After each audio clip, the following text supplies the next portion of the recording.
ఆత్మతోనూ సత్యంతోనూ ఆరాధించడానికి సకాలంలో వచ్చిన ప్రియులందరికీ శుభంలో వందనాలు తెలియజేస్తున్నాం. ప్రియమైనటువంటి వల్ల దేవుడు మనల్ని ప్రేమించి మరొక దినాన్ని మనకి భిక్షగా చేశాడు. కాబట్టి ఆ భిక్షలో బ్రతుకుతున్నటువంటి మనకు దేవుని యొక్క ఉన్నతమైనటువంటి ఆలోచనల ప్రకారం జీవించడానికి ఎలా మనల్ని మనం సంసిద్ధత చేసుకోవాలా అనేటటువంటి ఉద్దేశంతో చక్కటి మాటలు, దేవుని యొక్క జ్ఞానాన్ని అనుసరించినటువంటి ఈ మాటలు మనం కలిసి ఆలోచన చేయబోతున్నాం. అందులో ప్రాముఖ్యంగా ఈరోజు ఏర్పాటు చేయబడినటువంటి దేవుని యొక్క అంశం, దేవుని ఉగ్రత నుండి తప్పించబడతావా లేక దహించబడతావా? దేవుని యొక్క ఉగ్రత అనేటటువంటి దాని నుంచి ఏ మనుషుడైనా కూడా తప్పించబడాలనే అనుకుంటూ ఉంటాడు. ఎందుకంటే మనుషుల ఉగ్రతలు మనకు తెలుసు. మనుషుల యొక్క ఉగ్రత ఆ మనిషిని ఏం చేస్తుంది అనేటటువంటి భయంతోనే కొంతమంది బ్రతికిన ఆ ఉగ్రతను మరలా వీళ్ళు తమ చేతులకు తీసుకుని ఎదుటి వ్యక్తి యొక్క ఉగ్రత నుండి తమను తాను కాపాడుకోవడానికి కావచ్చు, లేకపోతే ఉగ్రతను చూపించేటటువంటి వ్యక్తి విషయంలో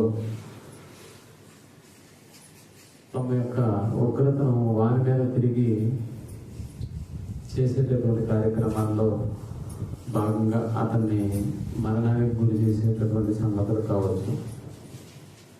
మనుషుల యొక్క ఉగ్రత నిజంగా మనుషుల్ని ఒకవేళ చంపివేస్తుందేమో, కానీ దేవుని యొక్క ఉగ్రత అనేటటువంటిది చాలా భయంకరమైనటువంటి పరిస్థితిని ఎదుర్కోవలసినటువంటి విషయంగా మన ముందుంటుంది. మనకు తెలుసు దేవుని యొక్క ఉగ్రత ఎంత ప్రమాదకరమైనటువంటిదో. దాని నుంచి తప్పించబడినటువంటి వాడు ధన్యుడు, దాంట్లోకి వెళ్ళి దహించుకొని పోయేటటువంటి వాడు నిజంగా అతను మూర్ఖుడు. ఎందుకంటే దేవుని యొక్క ఉగ్రత అది క్షణకాలం ఉండేటటువంటిది కాదు, యుగ యుగాలు తరతరాలు అది నడుస్తూ వెళ్తుంది. ఆ ఉగ్రత మనిషిని చంపదు, అలాగని చెప్పి కాలిపోదు, అంతమైపోయేటటువంటి స్థితి కాదు, అది అనంతం అని చెప్పక తప్పదు. ఉగ్రత అన్న పదం వెనక ఇంత భయంకరమైనటువంటి శిక్ష మనకి కనిపిస్తూ ఉన్నప్పుడు ఆ ఉగ్రత నుండి ప్రతి మనుషుడు కూడా తప్పించబడాలనేటటువంటి ఆశను కలిగి ఉంటాడు. ఆ ఉగ్రతలోకి వెళ్లకుండా ఉంటేనే మంచిదని భావిస్తూ ఉంటాడు. ఇక దహించబడేటటువంటి స్థితి మనకు తెలుసు. ఆ ఉగ్రతను గురించి దేవుడు ఒక మాట చెబుతూ, అగ్ని ఆరదు పురుగు చావదు అనేటటువంటి పదంతో, ఒకే ఒక పదంతో దాన్ని ఆయన మనకు వివరించాడు. అందుకని మన రక్షకుడైనటువంటి యేసు ప్రభుల వారు ఈ లోకానికి పంపబడినటువంటి దినాల్లో ఆయన ఎందుకు ఈ లోకానికి వచ్చాడు అనేటటువంటి విషయాలను కూడా నిజంగా ఆయన మాట్లాడుతూ, అనేకులను రక్షించడానికి ఈ లోకానికి ఆయన పంపబడినట్లుగా మనకి ఆయన రాకడను కూర్చున్నటువంటి ప్రవక్తల మాటల్లో కూడా మనకి అర్థమవుతూ ఉంటుంది. ఆయనకు ముందు ఎంతోమంది ప్రవక్తలు బయలుదేరినా కూడా ఆయన విషయాన్ని ఎంతోమంది ఆయన రాకడ గురించి ప్రస్తావించిన, ఆయన వచ్చేది ఎందుకు అనేటటువంటి విషయాన్ని గురించి చాలా మంది ప్రవచించిన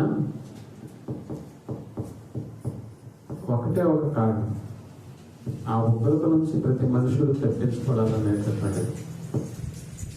అందుకనే యేసు ప్రభువుల వారి కంటే ముందుగా పంపబడినటువంటి యోహాను గారి యొక్క మాటల్లోకి వెళ్ళి కూడా మనం ఆలోచించగలిగితే, యోహాను గారు కూడా యేసు ప్రభువుల వారి యొక్క రాకడను ఉద్దేశించి ఆయన చెప్పబడినటువంటి ఒక మాట మనం జ్ఞాపకం చేసుకోవాలి. లూకా రాసిన సువార్త 3వ అధ్యాయం 7వ వచనాన్ని మనం ఆలోచించగలిగితే, లూకా రాసిన సువార్త 3వ అధ్యాయం 7వ వచనం, అతడు తన చేత బాప్తిసం పొందవచ్చిన జన సమూహములను చూచి, సర్ప సంతానమా, రాబో ఉగ్రతను తప్పించుకునేటకు మీకు బుద్ధి చెప్పిన వాడెవడు? చూసారా? అంటే ఇక్కడ యోహాను గారు కూడా దేని గురించి మాట్లాడుతున్నాడు అంటే, సర్ప సంతానమా అన్నాడు. అంటే పాము కొడుకులారా అని, అపవాది బిడ్డలారా అని ఆయన ఆ పదాన్ని వాడుతూ రాబోయేటటువంటి ఒక ఉగ్రతను గురించి మాట్లాడుతున్నట్టుగా మనకు అర్థమవుతుంది. ఆ ఉగ్రత నుండి తప్పించబడ్డానికి మీకు ఎవరో బుద్ధి చెప్పారు. తప్పించబడ్డం అనేటటువంటి కార్యక్రమం ఇక్కడ ప్రత్యేకంగా ఆయన మాట్లాడుతున్నారు. కాబట్టి రాబో ఉగ్రతను తప్పించుకున్నకు మీకు బుద్ధి చెప్పిన వాడు ఎవడు? నిజంగా ఆ ఉగ్రత నుండి మనం తప్పించబడాలని అంటే మనకి ఎవరో బుద్ధి చెప్పాలి. ఇది వినాలి.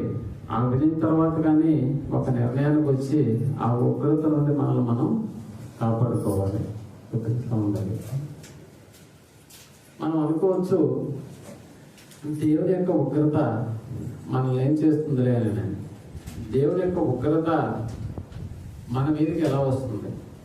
ఎందుకంటే దేవుడు అనేటటువంటి పదం వెనకాల ఎప్పటి వరకు మనం ఆలోచన చేసింది ఏంటంటే, దేవుడు ప్రేమమయుడు, ప్రేమ స్వరూపి, కరుణామయుడు, కరుణా సంపన్నుడు అనేటటువంటి పదాలు మనం విని విని దేవుడిని ఎలా చూస్తున్నామని అంటే, ఆయన్ను ప్రేమించేటటువంటి వాడుగా మనం చూస్తూ ఉన్నాం.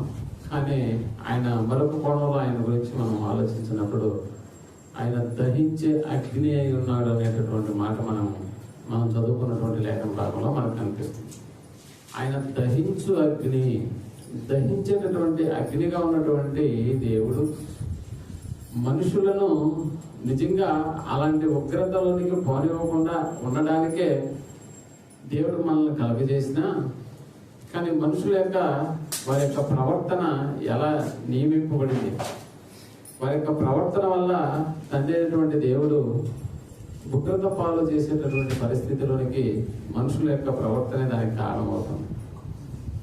దేవుడి ఉగ్రత అది ఎంత తీక్షణమైనటువంటిదో అన్న సంగతిని మనం ఆలోచన చేసినప్పుడు మనకు తెలుసు. ప్రారంభంలో 6 అధ్యాయాలలోపే మనుషుల మీదకి దేవుని యొక్క ఉగ్రత వచ్చినట్టుగా మనకు అర్థమవుతుంది. మనుషుల మీదకు దేవుని యొక్క ఉగ్రత అంటే మొదటి అధ్యాయాలలోపే 5 అధ్యాయాలలోపే మనం ఆయన మనుషులను సృజించడం కావచ్చు, మనుషులకు అవసరమైనటువంటిని కలుగజేసిన తర్వాత కూడా జనసంఖ్య భూమి మీద విస్తరించని ఆరంభించినప్పుడు నిజంగా మనుషుల యొక్క మనుగడ లోకమంతా ప్రచురించబడినప్పుడు భూలోకాన్ని నింపి వర్ధిల్లింపజేసేటటువంటి కార్యక్రమం మొదలైనటువంటి మొదటి దినాలలోనే మొదటి 6 అధ్యాయాలలోపే దేవుని యొక్క ఉగ్రత మనుషుల మీద చూపించవలసినటువంటి పరిస్థితి ఏర్పడింది. అంటే ఏ ఉద్దేశాన్ని బట్టి దేవుడు ఉగ్రతను కనపరచడానికి సిద్ధమయ్యాడు అని అనుకుంటే ఒకసారి మనం ఆది కాలంలోకి వెళ్ళి 6వ అధ్యాయం మొదటి వచనాన్ని, నరులు భూమి మీద విస్తరింపనారంభించిన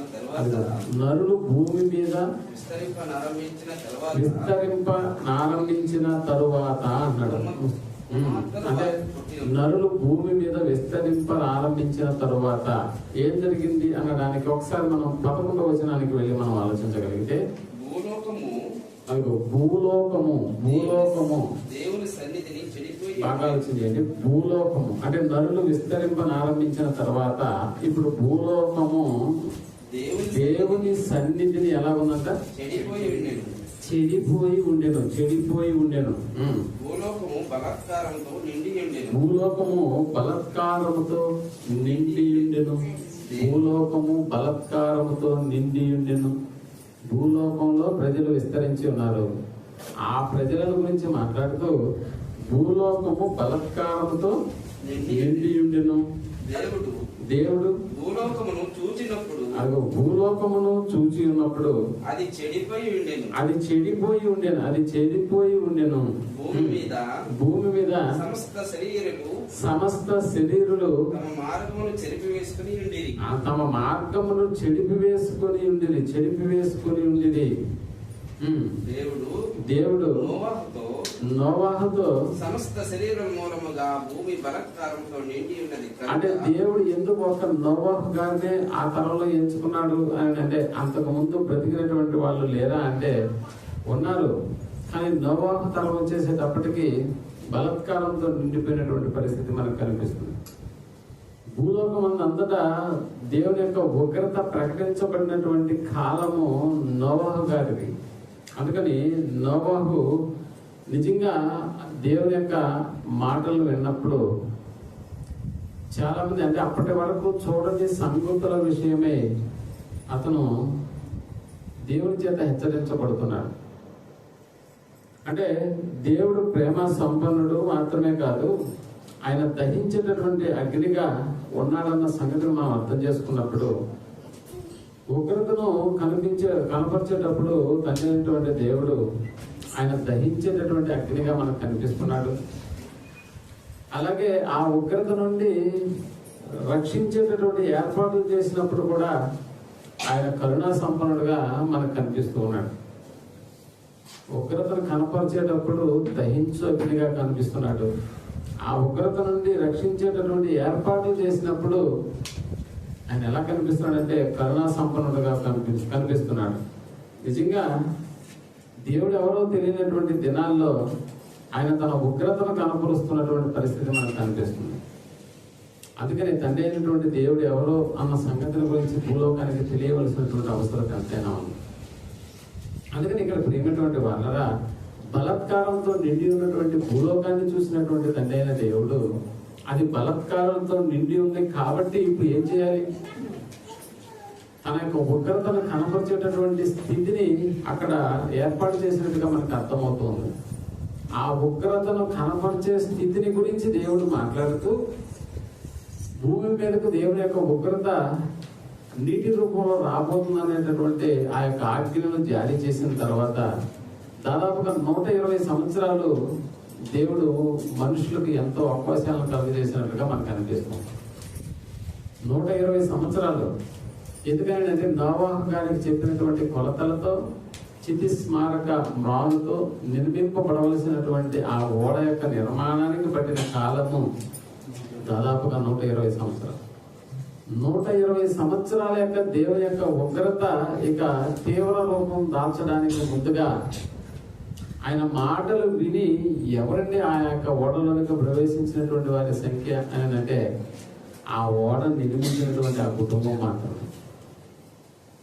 అంటే దేవుడు ఉగ్రతను కనపరిచేటటువంటి స్థితిని మనుషులకు తెలియజేశాడు అని అంటే తెలియజేశాడు. ఆ స్థితిలోకి మనుషులు రాకుండా ఉండడానికి కూడా ఒక రక్షణ ఏర్పాట్లను దేవుడు చేశాడని అంటే చేశాడు. ఒక రక్షణ ఏర్పాట్లను చేశాడు. ఉగ్రత నుంచి కాపాడబడ్డానికి కావలసినటువంటి రక్షణ ఏర్పాట్లు చేసినటువంటి దేవుని యొక్క ప్రేమ మనకు అక్కడ కనిపిస్తుంది. అని మరొక వైపు మనం చూస్తే ఆ ఓడలోనికి రానటువంటి వాళ్ళ యొక్క పరిస్థితిని మనం అర్థం చేసుకున్నప్పుడు నిజంగా దేవుని యొక్క ఉగ్రత వారి మీద కురిపించినట్లుగా దేవుడు మనకు అనిపిస్తుంది. అంటే ఉగ్రతను గురించి ఆయన ప్రకటిస్తూనే మరొక వైపు రక్షణకు సంబంధించినటువంటి ఏర్పాట్లను చేశాడా అని అంటే అవును, రక్షణకు సంబంధించినటువంటి ఏర్పాట్లను చేశాడు. అందుకని ప్రియమైనటువంటి వాళ్ళరా, ఉగ్రతను కనపరిచేటటువంటి ప్రతి ఒక్కడు కూడా ఫరోకు కలిగినటువంటి స్వభావాన్ని కూడా వాడు కలిగి ఉన్నట్టుగా మనకు అర్థమవుతుంది. ఫరో యొక్క స్వభావాన్ని మనం ఆలోచన చేసినప్పుడు ఇశ్రాయేలు పక్షంగా మోషే అహరోనులు వెళ్ళి మా దేవునికి మేము ఆరాధన జరిగించాలి కాబట్టి మాకు అవకాశం ఇవ్వండి, మేము పలానా దేశానికి వెళ్ళిపోతామని అన్నప్పుడు అసలు ఎవడు యెహోవా అని మాట్లాడాడు. ఆయన మాట విని మిమ్మల్ని పంపించాలా నేను అనేటటువంటి ఆ యొక్క స్వభావాన్ని ఫరో దేవుని పట్ల విశ్వాసాన్ని కాక అవిశ్వాసాన్ని కనపరిచినటువంటి స్థితి ఫరో యొక్క జీవితంలో మనకు కనిపిస్తుంది. కాబట్టి దేవుని యొక్క ఉగ్రతకు లోబడేటటువంటి ప్రతి వాడు కూడా దేవుని పట్ల విశ్వాసాన్ని కనపరిచేటటువంటి వాడుగా లేడు. ఈ రోజుల్లో కూడా మనకు తెలుసు, తెస్సలోనికి రాసిన 2వ పత్రిక 1వ అధ్యాయం 7వ వచనంలో, తెస్సలోనికి రాసిన 2వ పత్రిక 1వ అధ్యాయం 7వ వచనాన్ని మనం ఆలోచించగలిగితే, ప్రభువైన యేసు తన ప్రభావమును కనపరచు దూతలతో కూడా, అదిగో తన ప్రభావమును కనపరచు దూతలతో కూడా పరలోకము నుండి అగ్ని జ్వాలల్లో ప్రత్యక్షమై దేవునిని ఎరుగని వారికిని, అది ఎవరికంట? దేవునిని ఎరుగని వారికిని, మన ప్రభువైన యేసు సువార్తకు లోబడని వారికిని, ప్రభువైన యేసు సువార్తకు లోబడని వారికిని ప్రతిదండన చేయనప్పుడు మిమ్మును శ్రమపరచు వారికి శ్రమయు, శ్రమ పొందుచున్న మీకు మాతో కూడా విశ్రాంతియు అనుగ్రహించుట దేవునికి న్యాయమే అన్నాడు. అంటే దేవుణ్ణి ఎరగని వారికి, యేసు ప్రభువు వారి యొక్క సువార్తకు లోబడని వారికి ఏమి సంభవిస్తుంది ఇప్పుడు అంటే, దేవుని యొక్క ఉగ్రత ప్రేమటువంటి వాళ్ళు, ఆ ఉగ్రత దినం వస్తుంది. నిజంగా దేవుని యొక్క ఆ ఉగ్రత, ఆ 2 కోణాలు, అంటే ఉగ్రత ఒకవైపు కనిపిస్తూనే, ఉగ్రతను దేవుడు ఒకవైపు చూపిస్తూనే, మరొక వైపు ప్రేమ అనేటటువంటిది, ఈ 2 ఒకేసారి ఒకే పద్ధతుల్లో దేవుడు భూమి మీద ఉన్నటువంటి మనుషుల పట్ల కనపరిచినటువంటి దృశ్యాలు మనకు తెలుసు.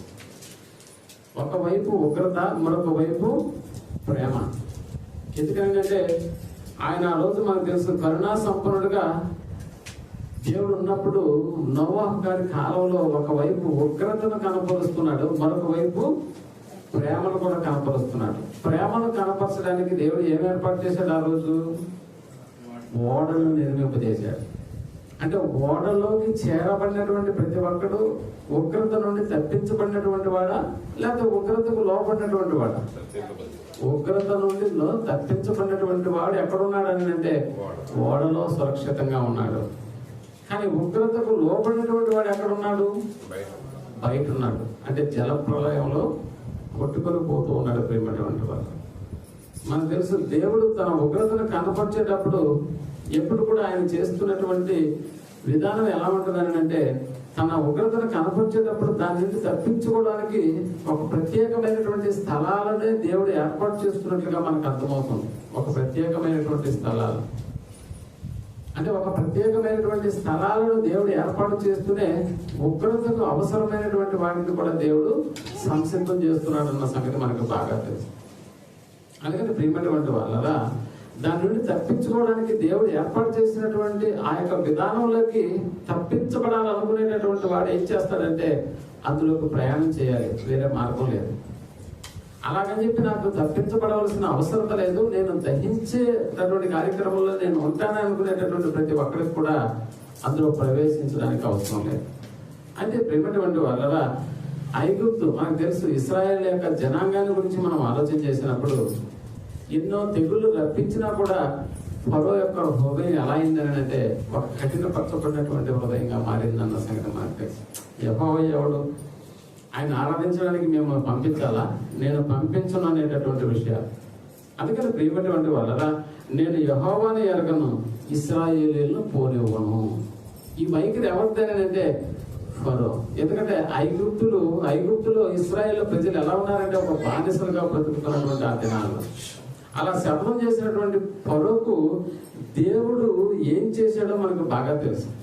ఏం చేశాడో? ఫరో చేసినటువంటి శపథం ఏంటంటే, యెహోవా ఎవడు?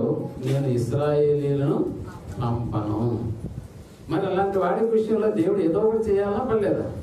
కాబట్టి ఏం చేశాడు అని అంటే మనకు తెలుసు, ఐగుప్తు అనేటటువంటి ప్రాంతంలో గోషాన్ అనేటటువంటి ఒక మైదానం ఎవరికి ఇవ్వబడింది ఆ రోజుల్లో అంటే, ఇశ్రాయేల్కి ఇవ్వబడినటువంటి ప్రాంతం. కాబట్టి ఈ ప్రాంతంలో నిజంగా ఇశ్రాయేల్ను దేవుడు ఏర్పాటు చేసుకున్నాడు. కాబట్టి గోషు అనేటటువంటి ఆ ప్రాంతంలో ఇశ్రాయేల్ ఇళ్లపై ఉన్నటువంటి ఆ రక్తపు గుర్తును చూసినటువంటి ఆ సంహారకుడు ఏం చేశాడు? ప్రతి ఇంటిని దాటుకుంటూ వెళ్ళాడు. అంటే రక్షణలోకి, లేకపోతే దేవుని యొక్క ఉగ్రత నుండి తప్పించబడడానికి దేవుడు ఒక సురక్షితమైనటువంటి ఏర్పాటును చేశాడా? ఇశ్రాయేల్ కాలంలో, నోవహు కాలంలో ఒక సురక్షితమైనటువంటి ఏర్పాటును అనగా ఓడను నిర్మింపజేశాడు. అలాగే ఇశ్రాయేళ్ల కాలంలో ఫరో ఎదిరించినటువంటి ఆ మాటకు నిజంగా అక్కడ కూడా ఒక రక్షణకరమైనటువంటి ఏర్పాటును చేశాడు. ఏంటి ఆ రక్షణకరమైనటువంటి ఏర్పాటు అని అంటే, ఇశ్రాయేల్ ఎండ్లపై ఉన్నటువంటి ఆ రక్తపు గుట్టును చూసినటువంటి ఆ సంహారకుడు ఏం చేస్తా వెళ్ళాడు అని అంటే, దాటిపోతూ వస్తున్నాడు. అంటే ఆ సంహారకుడు ఉగ్రత నుండి తప్పించబడుతూ వెళ్ళిపోతున్నాడు. ఎందుకంటే ప్రతి గృహాన్ని చూస్తున్నాడు. ఆ గృహంపై ఉన్నటువంటి ముద్రను అతను దాటిపోయేటట్లుగా చేస్తూ ఉంది. ఆ తర్వాత తన ఉగ్రతను కనపరచడానికి నిజంగా తండ్రి చేసినటువంటి ఏర్పాటు ఏంటో మనకు తెలుసు. ఐగుప్తులో ఉన్నటువంటి ప్రతి కుటుంబంలో ఉన్నటువంటి తొలిచూలు బిడ్డలు ఏమైపోతూ వచ్చారు? చనిపోతూ వచ్చారు. ఒక పక్క ఏమో రక్షణ సంబంధించినటువంటి ఏర్పాటు, మరొక వైపు ఏమో ఉగ్రతకు సంబంధించినటువంటి ఏర్పాటు. ఉగ్రతకు సంబంధించిన ఏర్పాట్లు, రక్షణకు సంబంధించినటువంటి ఏర్పాట్లు, ఈ రెండు ఏకకాలంలో జరుగుతున్నాయా లేదా? నోవహు గారి కాలంలో ఏకకాలంలో జరిగింది. ఉగ్రతను కనపరిచేటటువంటి ఏర్పాట్లు జరుగుతున్నాయి, దానికి రక్షణలోకి వచ్చి రావాల్సినటువంటి ఏర్పాట్లు కూడా జరుగుతూ ఉన్నాయి. బాగా ఆలోచన చేయండి. ఈ నోవహు గారి కాలంలో నిజంగా ఆ ఉగ్రతను తప్పించుకోబడేటటువంటి ఏర్పాట్లలో మనుషులు అప్పటి వరకు జలప్రలయాన్ని గురించి ఏమైనా ఆలోచన చేశారా అని అంటే, తనకు ముందు జరిగినటువంటి తరాల్లో కూడా దాదాపుగా ఈరోజు 100 సంవత్సరాల మనిషి యొక్క ఆయుష్కాలం అయితే, ఈ 100 సంవత్సరాల్లో మనుషుడు సంపాదించుకున్నటువంటి అనుభవాన్ని మనం గుర్తు పెట్టుకుంటే 600 ఏళ్ళు బ్రతికినటువంటి మనిషి యొక్క అనుభవం ఎంతో ఉంటుంది ఆలోచన చేయండి. 600 సంవత్సరాలు బ్రతికినటువంటి మనిషి యొక్క అనుభవం ఎంత? 100 ఏళ్ళు బతుకుతున్నటువంటి మనిషి యొక్క అనుభవం ఎంత? 100 ఏళ్ళు బతుకుతున్నటువంటి మనిషి చాలా సంగతులు చెప్తాడు మనకి, గతంలో ఏం జరిగింది అనేటటువంటి విషయాల గురించి. ఇక 600 ఏళ్ళు బ్రతికినటువంటి మనిషి యొక్క అనుభవాలతో పోల్చుకుంటే దేవుని ఉగ్రతను గురించి మెతుషెల మనకు తెలుసు. మెతుషెల బతికినటువంటి దినాలు 969. దాదాపుగా నోవహు గారి కాలంలో మనం ఆలోచించగలిగితే, ఇదిగో మెతుషెల ఆయనకు తాతైనా కూడా దేవుడు ఇలా భూలోకాన్ని నీటితో నింపాలనుకుంటున్నాడు, జల ప్రళయాన్ని రప్పించబోతున్నాడంటే మీ తరంలో ఎప్పుడన్నా ఇలాంటిది జరిగిందా అని అడిగినప్పుడు మెతుషెల కూడా ఏం చెప్పుకుంటాడు? నాకు తెలిసి నా వయసులో ఎప్పుడు కూడా, అంటే నాకున్నటువంటి అనుభవం మీద చెప్తున్నాను. ఆ మధ్య మనకు తెలుసు దుబాయ్ దేశంలో వచ్చినటువంటి ఆ యొక్క విలయ తాండవం. వాళ్ళు చెప్తున్నటువంటి మాటలు బట్టి 75 సంవత్సరాలకు అలా వచ్చిందని, ఆ 75 సంవత్సరాల తర్వాత ఇలా వచ్చిందని చెప్పుకున్నటువంటి మాటలు మనకు వినిపిస్తుంది. 75 ఏళ్ళలో చూసినటువంటి వాడు ఇప్పుడు ఉన్నాడా ఒకవేళ చెప్పడానికి? అంటే లేడు. అలాగని చెప్పి మెతుషెల నోవహు గారి యొక్క వయసును మనం అర్థం చేసుకున్నప్పుడు, ఈనాడు మనుషులు జీవించేటటువంటి 60-70 సంవత్సరాలు కాదు వాళ్ళ యొక్క జీవన విధానం. దాదాపు 1000 ఏండ్లు, ఇంకా 600 ఏండ్లు. 600 ఏళ్ళు బ్రతికినటువంటి వ్యక్తిని, ఇదిగో 900 ఏళ్ళు బ్రతికినటువంటి వ్యక్తితో మాట్లాడుతున్నప్పుడు మీ కాలంలో ఎప్పుడైనా ఇలాంటిది సంభవించిందా అన్నప్పుడు వాళ్ళు చెప్తారు, ఎప్పుడు ఇలాంటిది రాలేదు అని. మరి ఇదేంటిది? దేవుడు చెప్తున్నటువంటి ఈ జల ప్రళయం రాబోతుందా? అందుకని చాలా మంది మనుషులు ఆ రోజుల్లో ఏం చేయలేదని అంటే, దేవుడు రక్షణకు సంబంధించినటువంటి ఏర్పాట్లు ఒకవైపు జరిగిస్తున్నా, మరొక వైపు ఆ ఉగ్రతను కనపరచడానికి తగినటువంటి ఏర్పాట్లు దేవుడు సిద్ధం చేస్తున్నా, ఈ రెండు ఏకకాలంలో మనుషుల మధ్య దేవుడు రప్పించినటువంటి దాఖలాలు మనకు అర్థం అవుతాం. అంటే ఒకవైపు ప్రేమ చూపించే దేవుడిగా మనకు కనిపిస్తున్నాడు, మరొక వైపు ఉగ్రతను కనపరిచేటటువంటి దేవుడిగా మనకు కనిపిస్తుంది. ఇప్పుడు తప్పించబడాలనేటటువంటి వాడు దేనికి సిద్ధమవుతాడు అని అంటే, దేవుని యొక్క రక్షణకు సంబంధించిన ఏర్పాట్లలో ఉండడానికి అతడు సిద్ధపడతాడు. నాకొద్దు, నేను దహించేటటువంటి ఏర్పాట్లో నేను ఉంటాను అనుకునేటటువంటి వాడు కూడా వాడి యొక్క వైఖరి ఎలా ఉంటుందని అంటే, తన పద్ధతిని మార్చుకోడు, తనకు దినచర్యలో ఎలాంటి మార్పు ఉండదు. కాబట్టి దహించేటటువంటి ఆ అగ్ని ఏదైతే ఉందో, లేకపోతే నాశనం చేసేటటువంటి నీటి ప్రవాహం ఏదైతే ఉందో, దాని కొరకు అతడు ఎదురు చూడవలసినటువంటి పరిస్థితి. మనకు తెలుసు నోవహు గారి కాలంలో ఒకవేళ జలప్రలయం స్టార్ట్ అవ్వడం అనేటటువంటి ఆ తొలి దినాలను జ్ఞాపకం చేసుకున్నప్పుడు దాదాపుగా 40 రాత్రులు 40 పగళ్ళు ప్రచండమైనటువంటి వర్షాలు. నిజంగా ఆకాశపు తూములను విప్పినప్పుడు భూలోకం అంతా ఏమైపోయిందని అంటే నిండిపోయింది. ఎంతగా నిండిపోయిందని అంటే మనకు తెలుసు ప్రియమైనటువంటి వాళ్ళ ప్రారంభంలో మనుషులు ఇంట్లోనే ఉన్నట్టుగా మనకు అర్థమవుతుంది. ఆ తర్వాత వర్షం పెరిగే కొంది ఇంటి పైకప్పు ఎక్కారా? ఖచ్చితంగా. అంటే నువ్వు ఇంటి పైకప్పు ఎక్కినా కూడా రక్షణ అనేటటువంటి ఆ ప్రాంతంలోకి నువ్వు చేరుకోకపోతే ఇంటి పైకప్పు ఎక్కినా నువ్వు మరణిస్తావు. ఆ తర్వాత నీకు దగ్గరలో ఉన్నావు ఏదైనా ఒక కొండ ఎక్కినా కూడా నువ్వు మరణిస్తావు. అంటే నిజంగా మీరు ఆలోచించండి, ఆ రోజుల్లో ఉన్నటువంటి మనుషులు ఇలాంటి ప్రయత్నాలు చేసుకుంటారంటారా చేయలేదంటారు? ఇంటి మీదకి వెళ్ళి ఉంటారు, ఆ తర్వాత దగ్గరలో ఉన్న కొండ మీదకి వెళ్ళి ఉంటారు, ఆ తర్వాత దగ్గర ఉన్నటువంటి చెట్ల మీద కూడా ఎక్కుంటారు. బట్ చెట్లు మునిగిపోయాయి, ఇల్లు మునిగిపోయాయి, కొండలు కూడా ఏదో శిఖరాగ్రహం చేరినటువంటి వాళ్ళ యొక్క ఆ యొక్క అంటే రక్షణకు సంబంధించినటువంటి ఏర్పాట్లు మనుషులు ఉండకపోవడం వల్ల ఏం జరిగిందని అంటే కొండ మీదకి ఎక్కినటువంటి వాడు కూడా నీటి ప్రళయానికి అతడు ఏమైపోతాడంటే నిజంగా రాయబడినటువంటి మాటల్లో కొండ శిఖరం పైన మళ్ళా దాదాపుగా 15 మూరల ఎత్తు నీటి ప్రవాహం నిలిచిందని. ఇక ఆ పైన పోయి ఎక్కడైనా మనుషుడు తాను రక్షించుకోదగినటువంటి ఏర్పాట్లు ఉండగలుగుతాడా అని అంటే లేదు. కాబట్టి ఏం చేసి ఉండాలి? ఆ ఉగ్రతను తప్పించుకోవడానికి ఏం చేసి ఉండాలంటే దేవుడు ఏర్పాటు చేసినటువంటి రక్షణ మార్గంలోకి వచ్చి ఉండాలి. అలా రాకపోవడం అనేటటువంటిది ఇప్పుడు ఎవరు తప్పుగా పరిగణించబడింది అని అంటే దేవుడు 120 సంవత్సరాల రక్షణకు సంబంధించినటువంటి ఏర్పాట్లు ప్రకటింపు చేసిన ఆ రక్షణ వలయంలోకి రానటువంటి వాడు నేను చనిపోవడానికి లేకపోతే దహించవేయబడడానికి నేను ఇష్టపడినటువంటి వాడిని అన్నట్లుగా ఆ ఉగ్రతకు లోనైనటువంటి దాఖలాలు మనకు కనిపిస్తాయి. అయితే ప్రేమటువంటి వాళ్ళరా మనకు తెలుసు దేవుడు ఆ తర్వాత ఎరుకో అనేటటువంటి పట్టణాన్ని కూల్చడానికి నిజంగా తన ఉగ్రతను కనపరచడానికి దేవుడు ఎరుకోను ఎన్నుకున్నప్పుడు ఆ ఎరుకో పట్టణంలో ఉన్నటువంటి మనుషులను వారితో పాటుగా ఉన్నటువంటి పశువులను కూడా నిజంగా ఆ ఉగ్రతకు లోనైనటువంటి దినాన అంతకు ముందు జరిగినటువంటి ఆ యొక్క సందర్భం మనకు తెలుసు. రాహాబు అనేటటువంటి వేశ్య ఆ ఎరుకో పట్టణపు గోడల పైన ప్రాకారం పైన నివసిస్తూ ఉన్నప్పుడు నిజంగా ఆ ఇద్దరు ఆ ఇశ్రాయేలును వేగులు చూడడానికి వచ్చినప్పుడు వారిని ఆమె కనిపెట్టి నీ దేవుడు అనేటటువంటి పదాన్ని వాడుతుంది. మీ దేవుడు ఆకాశమందును భూమి మీదను ఉన్నటువంటి దేవుళ్ళ కంటే గొప్పవాడు, అసలు మీ దేవుడే దేవుడు అనేటటువంటి నిజంగా అలాంటి ఒక విశ్వాసాన్ని కనపరిచినటువంటి ఆ యొక్క రాహాబు అనేటటువంటి బేసి కనపరిచినటువంటి విశ్వాసాన్ని బట్టి ఇదిగో దేవుని ఎడల ఆమె పొందినటువంటి మారు మనసును బట్టి ఆమె గృహాన్ని ప్రత్యేకంగా ఏర్పాటు చేసినటువంటి రక్షణకు సంబంధించినటువంటి గృహంగా మారిందన్న సంగతి మనకు బాగా తెలుసు.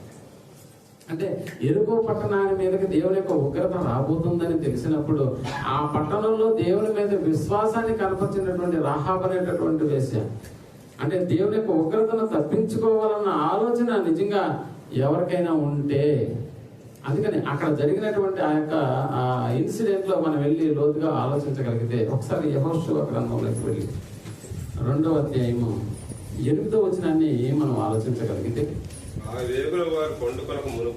వేగుల వారు పండుకొనక మునుపు ఆమె వారున్న మిద్దె మీదకు ఎక్కి వారితో ఇట్లా నేను యెహోవా ఈ దేశమును మీకు ఇచ్చుచున్నాడని మీ వలన మాకు భయము పుట్టుననియు మీ భయము వలన ఈ దేశ నివాసులందరికీ ధైర్యము చెడుననియు నేను ఎరుగుదును. మీరు ఐగుప్తు దేశంలో నుండి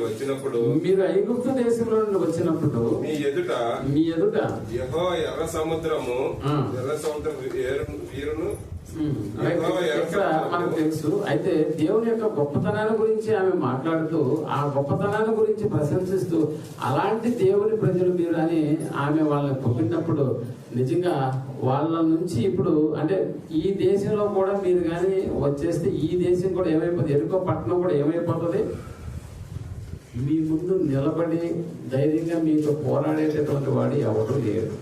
కాబట్టి ఇప్పుడు నాకు అర్థమైంది ఏంటంటే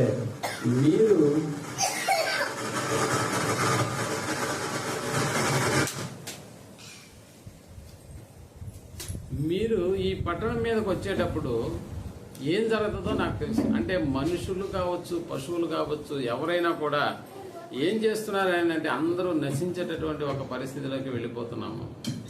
కాబట్టి మీరు నాకు ఒక మాట ఇవ్వాలి. ఏంటి ఆ మాట అని అంటే, ఇదిగో మీరు అలా వచ్చినప్పుడు నేను రక్షించబడేదానికి నాకు ఏదైనా మార్గం చూపిస్తారా అనేటటువంటి మాట మాట్లాడుతున్నాం. ఒకసారి మనము 16వ వచనాన్ని అదే అధ్యాయంలో మనం ఆమె మిమ్మల్ని తరమపోయిన వారు మీకు ఎదురుగా వచ్చేదరేమో, మీరు కొండలకు వెళ్లి తరమపోయిన వారు తిరిగి వచ్చే వరకు 3 దినములు అచ్చట దాగి ఉండి తర్వాత మీ త్రోవను వెళ్ళడని వారితో అనగా, ఆ మనుషులు ఆమెతో ఎట్లనేది, ఇదిగో మేము ఈ దేశములకు వచ్చేవారము కనుక మేము ఈ దేశములకు వచ్చేవారము కనుక నీవు మా చేత చేయించిన ఈ ప్రమాణము విషయమై మేము నిర్దోషులమగునట్లు నీవు మమ్మల్ని దించిన ఈ కిటికీకి ఈ ఎర్రని దారము కట్టి నీ తండ్రిని, నీ తల్లిని, నీ అన్నదమ్ములను, నీ తండ్రి ఇంటి వారిని అందరినీ నీ ఇంట చేర్చుకొనుము.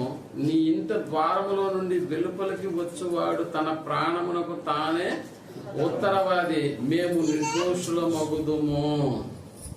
అంటే ఇక్కడ ఏం చెప్తున్నారు వీళ్ళనంటే, నీ ఇంటి కిటికీకి మేము ఎప్పుడైతే ఈ ఎరుకో పట్టణం మీదకి దాడి చేయడానికి వస్తున్నామో ఆ యొక్క దాడి నుండి మీ వాడు ఎవడైనా రక్షించబడాలి అని అంటే మీరు ఏం చేయాలని అంటే, ముందుగానే నీ తండ్రి ఇంటి వారితో, నీ తల్లి ఇంటి వారితో, నీకు సంబంధించినటువంటి ప్రతి మనిషిని కూడా ఎక్కడికి చేర్చుకోమని చెప్తున్నారు? నీ ఇంటిలోకి చేర్చి పెట్టుకో.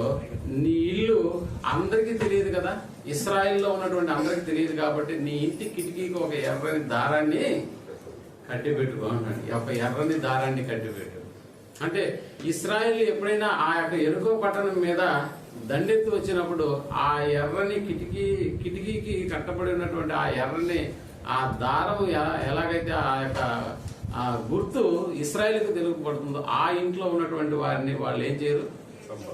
చంపరు. చూసారా ప్రియమైనటువంటి వాళ్ళరా? అంటే దేవుడు ఈ దేశాన్ని మీకు ఇవ్వబోతున్నాడు కాబట్టి మీకు ఇవ్వబోయినప్పుడు మీ ముందుగా నిలబడేటటువంటి వాడు ఎవడో లేడు కాబట్టి ఇప్పుడు ఏం చేయాలి అన్నప్పుడు, ఇదిగో మేము యెహోవా తోడ నీకు ప్రమాణం చేయించున్నాము, నీ ఇంట్లో ఎవడైతే ఉంటాడో వాళ్ళందరూ ఏం చేయబడతారు? రక్షింపబడతారు. ఒకవేళ మేము దండెత్తి వచ్చినప్పుడు నీ ఇంట్లో నుంచి ఎవడైనా బయటకు వచ్చాడు అనుకుందాం, అలా వచ్చినటువంటి వాడి ప్రాణానికి మేము ఉత్తరవాదులం కాము. కాబట్టి నువ్వేం చేయాలంటే నీ ఇంట్లో నుంచి ఎవరిని బయటకు రానివ్వకుండా చూసుకో. లోపల ఉన్నటువంటి వాడు చనిపోతే దానికి మేము వాడి బదులు మేము మా ప్రాణాలైనా అర్పిస్తామనేటటువంటి మాట మనకు అక్కడ కనిపిస్తుంది వాళ్ళు. అందుకని 20వ వచనంలో నీవు అయితే నీ వద్ద 19 అయితే నీ వద్ద నీ ఎంటనున్న ఎవరికే గాని నీ ఎంతనున్న ఎవరికి గాని ఏ అపాయమైన తగిలిన ఎడల దానికి మేమే ఉత్తరవాదులము. నీవు మా సంగతి వెల్లడి చేసిన ఎడల నీవు మా చేత చేయించిన ఈ ప్రమాణం విషయములో మేము దోషులము కాము అని చెప్పిరి. అందుకు ఆమె అంటే ఇక్కడ జరుగుతున్నటువంటి ఈ ఏర్పాట్లలో దేవుని యొక్క ఉగ్రత ఇప్పుడు ఇశ్రాయేలు ద్వారా ఇప్పుడు ఎరుకో ఆ యొక్క ప్రదేశం మీదకు వెళ్తున్నప్పుడు నిజంగా మనం ఆలోచించగలిగితే దేవుడు ఆ ప్రాంతంలో దేవుని యందు విశ్వాసం ఉంచినటువంటి వారికేమో ఒక చక్కటి ఏర్పాట్లు చేశాడు. ఏంటా ఏర్పాటు అని అంటే, రాహాబ్ అనేటటువంటి వేశ్య ఇంటిలోకి ఎవడైతే వస్తాడో ఆడు మాత్రము ఏం చేయబడుతున్నాడు? రక్షణలోకి తీసుకొని రాబడుతున్నాడు. రక్షణలోకి రాహాబ్ అనేటటువంటి వేశ్య ఇంటిలో నిజంగా మనకి ఏం కనిపిస్తుంది అంటే దేవుని ప్రేమ కనిపిస్తుంది. నిజంగా రాహాబ్ అనేటటువంటి వేశ్య ఇంట బయట ఏం కనిపిస్తుంది? అంటే దేవుని ఉగ్రత. మనుషులు ఏమైపోతున్నారంటే మారణకాండ సృష్టిస్తున్నారు. ఇంటిలో ఉన్నటువంటి వాడేమో సురక్షితంగా ఉంటున్నాడు, ఇంటి బయట ఉన్నటువంటి వాడు ఇశ్రాయేలు దాడి చేసినప్పుడు ఏం జరుగుతుందండి? నిజంగా ఇశ్రాయేలు దాడి చేసినప్పుడు రాహాబ్ అనేటటువంటి ఇంటిలో ఉన్నటువంటి వాడు రక్షణలో ఉంటున్నాడు, ఇంటి బయట ఉన్నటువంటి వాడు, ఇంటి బయట ఎవరుండేది? ఎరుకో పట్టణం వస్తులే కదా. సో అలాంటి వారిని ఇశ్రాయేల్ సమూహం అంతా ఏం చేస్తున్నారు అని అంటే చంపేస్తున్నారు ప్రియమైనటువంటి వాళ్ళు. అంటే ఒకవైపు మారణకాండ, మరొక వైపు రక్షణకు సంబంధించినటువంటి ఏర్పాటు ఏకకాలంలో జరుగుతున్నాయా? నోవాహు జలప్రళయంలో ఏకకాలంలో దేవుని యొక్క ఉగ్రత, దేవుని యొక్క కరుణ అనేటటువంటిది ఏకకాలంలో జరుగుతుందా?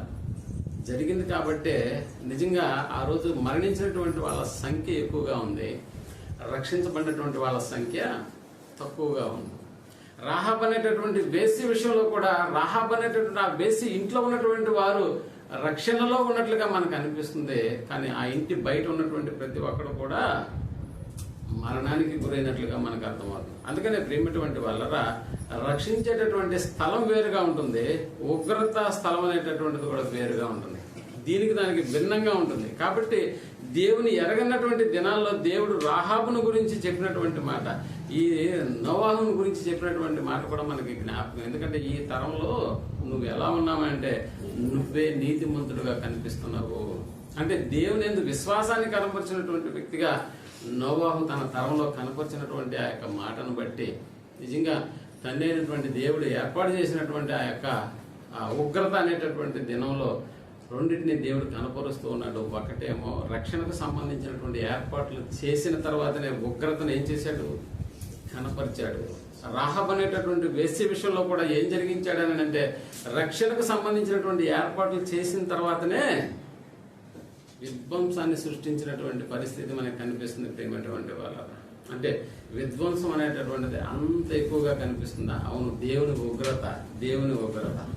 అందుకని ప్రేమటువంటి వాళ్ళరా ఇక్కడ మనం ఆలోచించినటువంటి యొక్క ఉదాహరణలో మనం నిజంగా మనం గమనించగలిగితే దేవుని ఉగ్రత ఒకప్పుడు ఇలా ఉందని ఒకవేళ అనుకుంటే ఆ ఉగ్రతలో మనుషుడు కోల్పోయింది ఏంటని అంటే తన ప్రాణాలను మాత్రమే కోల్పోయాడు. నోవహు జలప్రళయంలో కోల్పోయింది ఏంటి మనుషులు అంటే తమ ప్రాణాలను కోల్పోయారు. రక్షించబడినటువంటి వాళ్ళు కొద్దిమంది అయినా నశించినటువంటి వాళ్ళ యొక్క శాతంలో మనుషులు ఏం కోల్పోయారంటే ప్రాణాలు కోల్పోయారు. అలాగే ఎరుకో పట్టణంలో రక్షించబడినటువంటి వాళ్ళు ఆ రాహాబ్ అనేటటువంటి వేసి ఇంట్లో ఎవరైతే ఉన్నారో వాళ్ళు తమ ప్రాణాలను కాపాడుకున్నారు. కానీ ఆ వేసి ఇంటి అవతల ఉన్నటువంటి వాళ్ళందరూ కూడా ప్రాణాలను ఏం చేసుకున్నారు? పోగొట్టుకున్నారు. అంటే ఇక్కడ పోగొట్టుకున్నటువంటి వాళ్ళ యొక్క సంఖ్య ఎక్కువగా ఉంది, దాన్ని రక్షించుకున్నటువంటి వాళ్ళ సంఖ్య తక్కువగా ఉంది. అందుకని ప్రియమైనటువంటి వాళ్ళరా ఇక్కడ రక్షణ అనేటటువంటిది ఓడలో ఉన్నటువంటి వారికి మాత్రమే దక్కింది. అక్కడేమో రాహాబ్ అనేటటువంటి ఇంటిలో ఉన్నటువంటి వారికి మాత్రమే రక్షణ అనేటటువంటిది వచ్చింది. కాకపోతే ఈ రోజుల్లో అంటే ఆనాటిలో ఆయా తరాల్లో దేవుని యొక్క ఉగ్రతను కనపరిచినప్పుడు మనుషుల యొక్క పరిస్థితిని మనం ఆలోచన చేసినప్పుడు నిజంగా ఒక ఏర్పాటు దేవుడు చేసిన తర్వాతనే ఉగ్రతను కనపరిచినట్టుగా మనకు అనిపిస్తుంది. ప్రేమటువంటి వాళ్ళ రక్షణ ఏర్పాట్లు చేసిన తర్వాతనే నోవాహు జలప్రళయం వచ్చిందంటే అవును, ఆ ఏర్పాట్లు చేయకుండా దేవుడు ఉగ్రతను కురిపించలేదు, వర్షాన్ని రప్పించలేదు. రక్షణ ఏర్పాట్లు చేసిన తర్వాతనే రాహాబ్ అనేటటువంటి ఇంటి వారిని సురక్షితంగా చేర్చబడినటువంటి ఆ గృహంలో చేర్చబడిన తర్వాతనే మిగిలినటువంటి వాళ్ళు యుద్ధానికి దిగినట్లుగా మనకు అర్థమవుతుంది. అయితే ఈనాడు ఉగ్రతను తప్పించుకునేటటువంటి విధంగా నేడు మన ప్రవర్తన ఏమన్నా మనకి అనిపిస్తుందా? మార్పు చేసుకునేటటువంటి పరిస్థితులు ఏమన్నా మనం ఉన్నామా అని అంటే లేదు ప్రేమటువంటి వాళ్ళు. అలాగని ఉగ్రతను గురించి దేవుడు ప్రకటన చేయట్లేదా అని అంటే చేస్తున్నాడు. అందుకనే కదా యోహాను గారు అనింది, ఏమన్నాడు యోహాను గారు? సర్ప సంతానమా రాబో ఉగ్రతను తప్పించుకున్నట్టుకు మీకు బుద్ధి చెప్పిన వాడెవడు అనేటటువంటి పదాన్ని వాడుతున్నాడు ప్రేమటువంటి వాళ్ళు. ఒకసారి మనం హెబ్రీయులకు రాసిన పత్రిక 12వ అధ్యాయం 6వ వచనాన్ని మనం ఆలోచించగలిగితే హెబ్రీయులకు రాసిన పత్రిక 12వ అధ్యాయం 6వ వచనాన్ని మనం ఆలోచించగలిగితే విశ్వాసము లేకుండా 6వ వచనం చదువుతాం. 12 ఆయన గర్జించినప్పుడు ఇసుకము ప్రభు తాను ప్రేమించిన వారిని 11 విశ్వాసము లేకుండా దేవునికి ఇష్టడై ఉండుట అసాధ్యము అన్నాడు. విశ్వాసము లేకుండా దేవునికి ఇష్టడై ఉండుట అసాధ్యము. దేవుని యొద్దకు వచ్చువాడు ఆయన ఉన్నాడని అదిగో దేవుని యొద్దకు ఎవడైతే వస్తాడో ఆడు ఎలా ఉండాలంటున్నాడు? ఆయన ఉన్నాడనియు తన్ను వెతుకు వారికి ఫలము దయచేయువాడనియు నమ్మవలను అని నమ్మాలి కదా. అంటే దేవుడిని ఎరగడం అంటే ఇక్కడ ప్రేమటువంటి వాళ్ళరా దేవుడు ఉన్నాడనేటటువంటి ఆలోచనతో తమ యొక్క మనస్సును నింపుకున్నటువంటి వాడుగా ఉండాలి. దేవుడు ఏ విధము చేతనైనా తను రక్షించగలడనేటటువంటి ఆ యొక్క విశ్వాసాన్ని కనపరిచేటటువంటి వాడుగా ఉండాలి. అందుకనే ఆ తర్వాత చెబుతూ తను వెతుకు వారికి ఫలము దయచేయవాడని నమ్మవలను కదా. విశ్వాసమును బట్టి నోవాహు అన్నాడు చూడండి.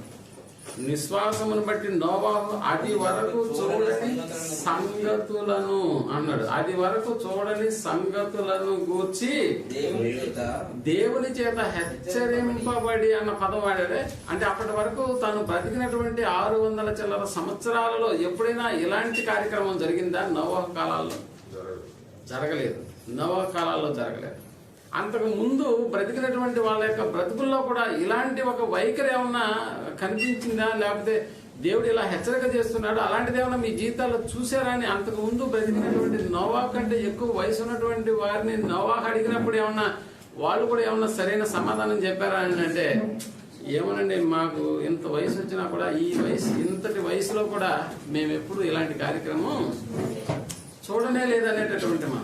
అందుకనే దేవుని చేత హెచ్చరింపబడి భయభక్తులు కలవాడై తన ఇంటి వారి రక్షణ కొరకు ఒక ఓడను సిద్ధము చేసెను. అందువలన అతడు లోకము మీద నేరస్థాపన చేసి విశ్వాసమును బట్టి కలుగు నీతికి వారసుడాయను అనేటటువంటి పదాన్ని వాడుతున్నాడు. కాబట్టి ప్రియమైనటువంటి వాళ్ళరా దేవుడు ఏ కార్యక్రమాన్ని చేసినా కూడా ముందు హెచ్చరిక అనేటటువంటిది చేస్తూ ఉన్నాడు. ఆ హెచ్చరికను పొందినటువంటి వాడు తాను రక్షణలోకి తీసుకురావడానికి కలిగినటువంటి దేవుని ఏర్పాటును వెతుక్కుంటూ వెళ్తున్నాడు. కాబట్టి నోవాహు గారు కూడా చేసింది ఏంటంటే అది వరకు చూడని సంగతులను బట్టి దేవుడు హెచ్చరిక చేసినప్పుడు ఆ హెచ్చరికను ఏం చేశాడు? నోవాహు గారు అంటే హెచ్చరికను స్వీకరించాడు. ఆ తర్వాత దేవుడు చేసినటువంటి ఏర్పాట్లు చేశాడు. కాబట్టి దేవుని యొద్దకు వచ్చువాడు ఏమని నమ్మాలి? దేవుడిని అంటే ఆయన ఉన్నాడు. మీరు కూడా దేవుని యొద్దకు వస్తున్నారు. ఈరోజు ఉన్నాడని వస్తున్నారా లేడని వస్తున్నారా? మరి ఉన్నాడని వచ్చినటువంటి మీరు ఆ టయాన్ని ఒకసారి క్యాలిక్యులేట్ చేసుకోండి. ఉన్నాడు అని అనిపించినప్పుడు మీరు ఏ టైంకి వచ్చేసి ఉండాలి? సైలెంట్ అయిపోయినాం కదా. అంటే మన యొక్క ఆలోచనలో దేవుడు ఉన్నాడా లేడా? లేడు. అంటే ఈ రోజుల్లో మనల్ని మనం ఒక్క తాటికి తెచ్చుకోవాలన్నా కూడా మన ఆలోచనలో దేవుడు ఎక్కడున్నాడని అంటే లేడు. అరే నేను దేవుని యొద్దకు వెళ్తున్నాను కాబట్టి దేవుని యొద్దకు వెళ్తున్నాను అనేటటువంటి వాడు ఎలా ఉండాలి? ఆయన ఉన్నాడని నమ్మేటటువంటి వాడు కావాలి దేవునికి.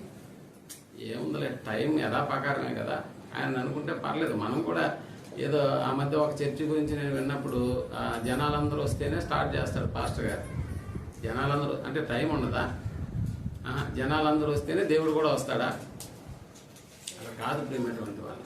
నువ్వు దేవుని దగ్గరకు వస్తున్నావని అంటే దేవుడు ఉన్నాడన్న ఆలోచన నీలో లేకపోతే నిన్నెందుకు లక్ష్య పెడతాడు దేవుడు? ఒకసారి నువ్వు ఆలోచించి నిన్నెందుకు లక్ష్య పెడతాడు? ఎంత భయం, ఎంత వణుకు రావాలి మనకి. అలాంటిది ఏమన్నా మన జీవితాల్లో కనిపిస్తుందా? యథాప్రకారమే. అలాంటిది కాదు. నువ్వు దేవుని యొద్దకు వస్తున్నావని అంటే దాని అర్థం ఏంటో తెలుసా? దేవుడు ఉన్నాడని. అందుకనే కదా మనం 6వ వచనంలో విశ్వాసం లేకుండా దేవునికి ఇష్టడై ఉండుట అసాధ్యము. దేవుని యొద్దకు వచ్చువాడు అన్నాడు. దేవుని యొద్దకు వచ్చువాడు. ఈ రోజు మనం దేవుని యొద్దకు వచ్చామా లేదా? దేవుని ఆరాధించడానికే కదా వచ్చాం. ఆయన కుమారుని ద్వారా మనం ఆయన ఆత్మతోనూ సత్యంతోనూ ఆరాధించడానికి నువ్వు వస్తున్నావని అంటే దేవుని యొద్దకు వచ్చువాడు ఆయన ఉన్నాడని తన్ను వెతుకు వారికి ఫలము దయచేయువాడని నమ్మాలి కదా అన్నాడు. ఎక్కడ నీ నమ్మకం? దేవుని యొద్దకు వస్తున్నామనేటటువంటి ఆ పదం అయితే బాగుంది, కానీ ఆ వచ్చే రీతి మనకి బాగలేదు ప్రేమటువంటి వాళ్ళు. ఎక్కడ నమ్మాలి? ఎక్కడ నమ్ముతున్నావు నువ్వు దేవుణ్ణి?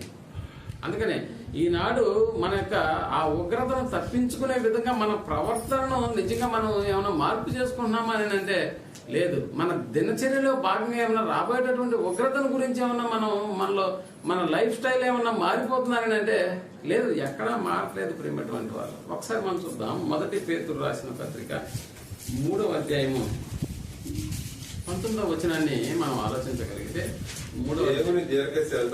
దేవుని దీర్ఘశాంతము ఇంకా కనిపెట్టుచు ఉండినప్పుడు పూర్వము నోవాహు దినములలో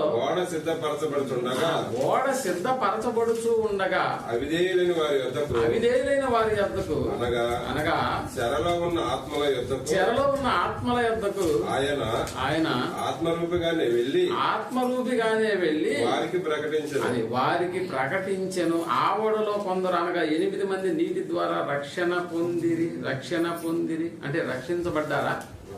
అవును, రక్షించబడ్డారు. నిజంగా ఓడలో ఉన్నటువంటి వారికి రక్షణ అయితే కలిగింది, కానీ ఓడ వెలుపల ఉన్నటువంటి వారికి దేవుని ఉగ్రత అనేటటువంటిది వారి మీద ప్రకాశించబడింది. ప్రియమైనటువంటి వారు, ఉగ్రత దినంలో నిజంగా ఏమైపోయాయంటే దినదినము నీళ్లు పెరుగుతూ వస్తున్నాయి. ఇండ్ల మీదకి ఎక్కాడు, కుదరలేదు. రక్షణ కాదు, నువ్వు ఇంటి మీదకి ఎక్కితే రక్షణ రక్షణలో నువ్వు ఉన్నట్టు కాదు. ప్రియమైనటువంటి వాళ్ళరా, కొండపైకి ఎక్కేస్తాను కదా అని అంటే కొండ మీదకి ఎక్కినటువంటి వాడికి కూడా రక్షణ ఉంటుందా? చెట్టు మీద ఎక్కేస్తున్నాను కదా అని అంటే చెట్టు మీద ఉన్నటువంటి వాడికి రక్షణ ఉంటుందా? లేదు. ప్రియమైనటువంటి వాళ్ళు, పోనీ శిఖరం పైన ఎక్కేస్తాను కదా అని అంటే అక్కడ రక్షణ ఉంటుందా? లేదు. రక్షణ ఎక్కడ ఉందో అక్కడికి మాత్రమే నువ్వు చేరుకోవాల్సినటువంటి ఆవశ్యకత ఎంతైనా ఉంది. అందుకనే ఆయా ప్రాంతాల్లో నిజంగా ఆ రోజు ఉన్నటువంటి మనుషుల యొక్క ప్రవర్తనను మనం గమనించినప్పుడు ఎన్నెన్నో విధాలుగా తమ యొక్క ప్రయత్నాలు చేశారు, కానీ ఎక్కడ రక్షణ ఉందో అక్కడికి మాత్రం వాళ్ళు వెళ్ళలేదు. ప్రియమైనటువంటి వాళ్ళ వెళ్ళలేదు. ఓడలో ఉన్నటువంటి వారికి మాత్రమే ఏం జరిగిందని అంటే రక్షణ. ఇప్పుడు ఆలోచించేయండి, నేడు దేవుని యొక్క ఉగ్రతను తప్పించబడ్డానికి దేవుడు ఒక ప్రత్యేకమైనటువంటి ఏర్పాట్లు ఈ రోజుల్లో కూడా చేశాడా? అవును. ఉగ్రత ఒక వైపునే నడుస్తూ ఉంది, మరొక వైపు దేవుని యొక్క ప్రేమ లేకపోతే ఆ రక్షణకు సంబంధించినటువంటి ఏర్పాట్లు ఈ రెండు ఒకే వైపున వస్తూ ఉన్నాయి. కానీ దేవుడు మనకు తెలుసు రెండు ఒకే విధానంలో చూపిస్తాడు. ఎందుకంటే నోవాహు జల ప్రళయం ఒకవైపు రక్షణను చూపించాడు, మరొక వైపు ఆయన ఉగ్రతను కనపరిచాడు. రహాబ్ అనేటటువంటి వేశ్య విషయంలో ఆ యొక్క ఎరుకో పట్టణాన్ని ఒకవైపు నాశనం చేస్తూ ఉన్నప్పుడు మరొక వైపు సురక్షితంగా ఉంచబడినటువంటి మనుషుల యొక్క దేహాలు మనకి సురక్షితంగా ఆ యొక్క ఇంట్లో ఉన్నప్పుడు వారు కూడా సురక్షితంగా ఉన్నారు. కానీ ఇంటి బయట ఉన్నటువంటి వారు ఎలాగున్నారు? మరణిస్తూ ఉన్నారు, ఓచకోత. అందుకని ప్రేమటువంటి వాళ్ళరా, ఇప్పుడు రాబోయేటటువంటి ఒక ఉగ్రత ఉందంటారా లేదంటారా? ఆనాడంటే ఏదో నీటి జలప్రళయం లేకపోతే మరొకటేనని అనుకున్నాం. ఆ తర్వాత ఎరుకో పట్టణం మీదకి ఇశ్రాయేల్ దాడి చేసినప్పుడు అలాంటి ఒక ఉగ్రత అనుకున్నాం.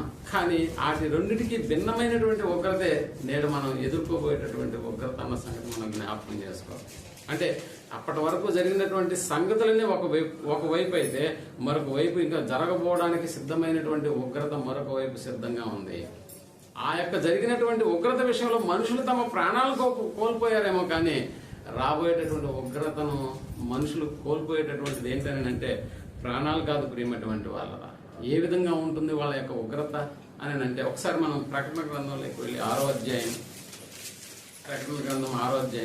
12వ వచనాన్ని మనం ఆలోచించగలిగితే ఆయన 6వ ముద్రను విప్పినప్పుడు నేను చూడగా పెద్ద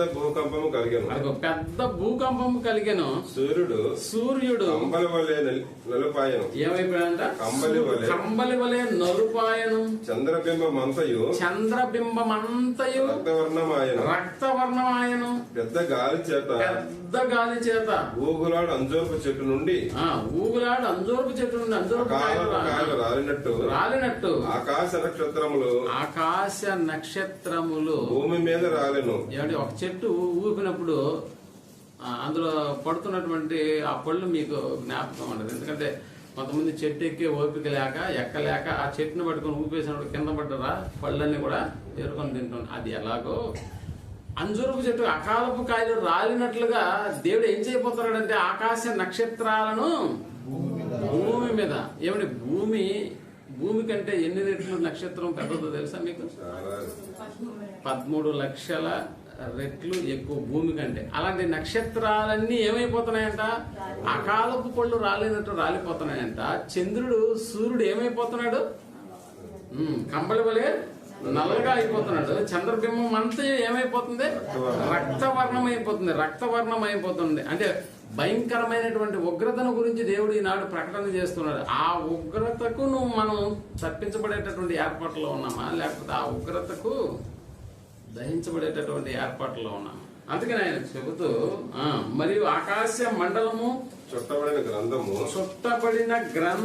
వలె చుట్టబడిన గ్రంథము వలెనై తొలగిపోయేను. ప్రతి కొండయు ప్రతి ద్వీపమును వాటి వాటి స్థానములు తప్పిపోయాయి.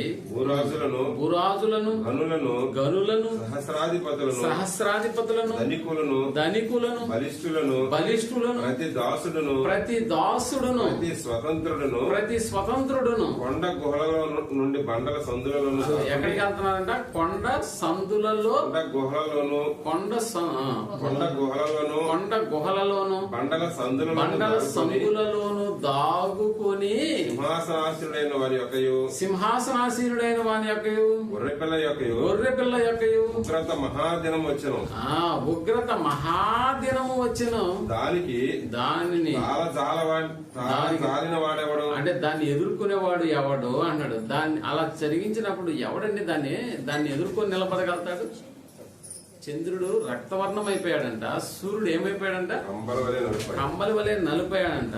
ఆ పళ్ళు రాలినట్లుగా ఆకాశపు నక్షత్రాలు రాలిపోయాయి. భూమి చుట్టబడిన గ్రంథము వలె అన్నాడు.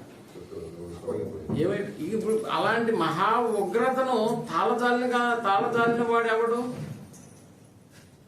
మీరు మా మీద పడి ఆయన సన్నిధిని గొర్రెపిల్ల ఉగ్రతకును మమ్మల్ని మరుగు చేయండి అని పర్వతములతోనూ బండలతోనూ చెప్తున్నారు. అంటే మమ్మల్ని కాపాడండి అని బండ సందుల్లోకి వెళ్ళినటువంటి వాడు కూడా ఈ బండ మనల్ని కాపాడుతుందా ఆయన అనుకునే లోపు ఏమైపోతుంది? ఆ ఉగ్రత దినం అనేటటువంటిది నిశ్చయమైపోతుంది. ప్రేమటువంటి వాళ్ళ బండ సందులలోనూ ఇండ్ల పైన దాక్కోవడానికి నిజంగా ఆ రోజుల్లో వీలుంటదని అంటే లేదు. ఏమైపోతుంది? వేండ్రముతో లయమైపోయేటటువంటి దినం. అందుకనే ఏం చేయాలి? దేవుడు ఒకవైపేమో ఉగ్రతను కనపరుస్తూ ఉన్నాడు, మరొక వైపేమో తన కరుణా సంపత్తితో మనుషులను ఎలాగైనా రక్షించాలనేటటువంటి ఆయన కోరికను ఏర్పాటు చేస్తూ బహిర్గతం చేస్తున్నాడు. ప్రేమటువంటి వాళ్ళు అంటే ఒక రకంగా చెప్పాలంటే దేవుడు మన ముందు ఉగ్రతను ఉంచాడు. అదేవిధంగా ఆ ఉగ్రత నుంచి తప్పించబడ్డానికి కావలసినటువంటి రక్షణ ఏర్పాట్లను చేశాడా? చేశాడు. ఒకప్పుడు అంటే నోవాహు జల ప్రళయం, ఆ తర్వాత రాహాబు గారి యొక్క ఆ యొక్క దేశంలో ఉన్నటువంటి ఆ యొక్క పరిస్థితులు. మరి నేడు మన ముందు ఏముందని అంటే ఇదిగో జరగబోయేటటువంటి దాన్ని చూపిస్తున్నాడు. ఒకప్పుడేమో భూమి మీద జలప్రళయం నింపబడింది మాట వాస్తవమైతే అసలు ఈసారి రాబోయేటటువంటి ఉగ్రత ఎలా ఉంటుందో తెలుసా? భూమి కూడా ఉండదు ప్రేమటువంటి వాళ్ళు. అది గ్రంథపు చుట్ట వలన తొలగిపోయాను అన్న పదం మనకు కనిపిస్తుంది. ఈ భూమి మీద నువ్వు ఎన్ని సంపాదించుకున్నా ఏమైపోతుంది భవిష్యత్తు గురించి నువ్వు ఎప్పుడైనా ఆలోచన చేస్తే ప్రేమటువంటి వాళ్ళరా రాబోయేటటువంటి ఉగ్రతే మన కళ్ళ ముందు కనిపించాలా తప్ప ఈ భూమి మీద మనం సంపాదించుకున్నటువంటి ఇల్లు, వాకిళ్ళు, కారు, బంగళాలు ఏవి మనకి కనిపించడానికి వీలేదు. గొప్ప రాజులా ఆ మధ్య బూర్జ్ ఖలీఫా కట్టినటువంటి 160 అంతస్తుల భవనం, ఒకవేళ దానికి ప్రజలందరూ ఏది దుబాయ్లో ఉన్నటువంటి వాళ్ళు ఆ ఖలీఫా 160 అంతస్తుల భవనం ఎక్కినా తమను తాము రక్షించుకోగలుగుతారా? 160 అంతస్తులు పర్లేదని అనుకుంటారా? లేదు ప్రేమటువంటి వాళ్ళు. అక్కడికి వెళ్ళినా కూడా రక్షణ అనేటటువంటిది ఉండదు. నువ్వు బండ సందుల్లోకి వెళ్ళినా నీకు రక్షణ అనేటటువంటిది దొరకదు. కాబట్టి ఇప్పుడు రక్షణ ఏర్పాట్లు ఎక్కడ ఉన్నాయో నీకు అర్థమైతే అక్కడికి వెళితేనే నువ్వు సురక్షితమైనటువంటి ప్రాంతంలో ఉన్నట్లుగా దేవుడు గుర్తిస్తాడు. అలా అక్కడ ఉన్నప్పుడు మాత్రమే నువ్వు ఆ ఉగ్రత నుంచి తప్పించబడేటటువంటి ఏర్పాట్లు నీకు కూడా అర్థమవుతాయి ప్రేమటువంటి. మరి అలాంటి ఏర్పాటు ఏదైనా ఉందా అని అంటే అందుకనే నేను మనం చదువుకున్నటువంటి లేఖన భాగం ఒకసారి 12వ హెబ్రీలకు రాసిన పత్రిక 12వ అధ్యాయం 26వ వచనాన్ని మనం ఆలోచించగలిగితే అప్పుడు ఆయన శబ్దము భూమిని ఏం చేసిందంట? చెలింపజేసెను. అప్పుడు ఆయన శబ్దము భూమిని చెలింపజేసెను. ఇంకా మనం 24వ వచనంలోకి వెళ్దాం. క్రొత్త నిబంధనకు మధ్యవర్తి అయిన యేసునొద్దకును